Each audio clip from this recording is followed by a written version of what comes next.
Oh, hello, it's Sue again from Esoteric Trading Solutions. Just want to talk about the Greece referendum, just another report, a second report. The question is, what are they voting for?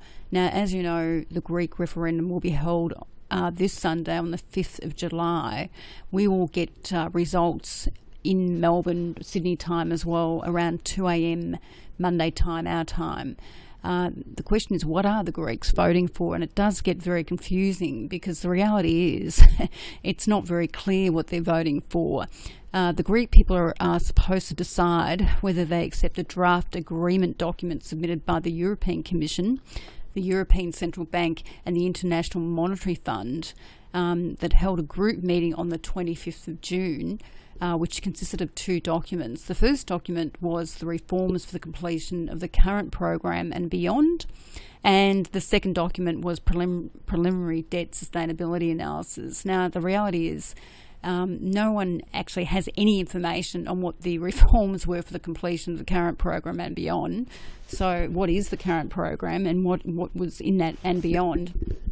And also what the information was in terms of debt sustainability analysis going forward either. So this referendum is a bit of a joke in some ways, because the reality is the Greek citizens have been asked to reject the institution's proposal, or they've been asked to accept the institution's proposal with a yes vote or a no vote. And the problem is these documents haven't actually been distributed to the public, which is really very odd. So no one's seen these documents in Greece. They're not being distributed anywhere else. They haven't been translated in Greek. And the reality is, if you haven't seen the documents, or you don't know what the proposals are about, or how debt sustainability is going to happen going forward, then how can you vote on something? It just seems absolutely ridiculous. And the fact that this meeting was held on the 25th. So not only are the Greeks, they haven't seen the documents, so they have no idea what's in these documents, haven't been translated in Greek either.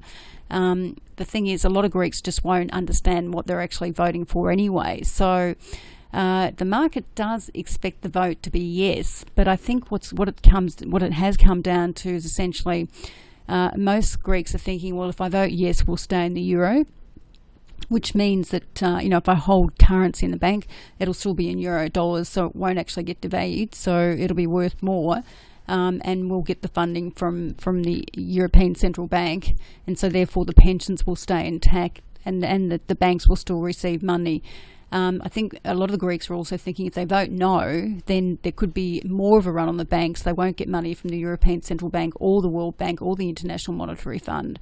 So this is why when you do get reporters going around Greece asking which way you're going to vote, it does seem that a lot of people are going to vote yes. This is what the financial markets are expecting. Now, either way, if there's a no vote or a yes vote, it's going to make things very, very volatile indeed for the euro, US particularly, and stock markets, because if they vote yes, then it's still going to put pressure. Markets are expecting it's still going to put pressure on euro US, simply because obviously they're pretty much the weak link in the euro.